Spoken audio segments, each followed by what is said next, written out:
How to track Jira status changes. Table view.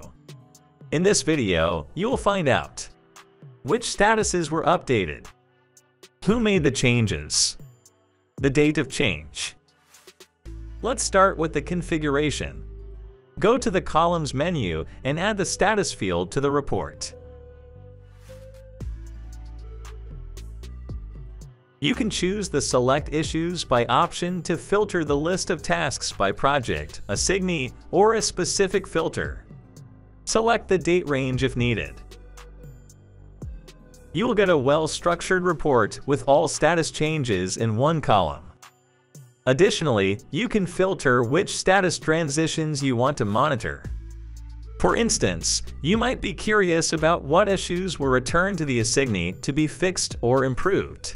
Monitor status and other changes with issue history for Jira. Start your free trial on the Atlassian Marketplace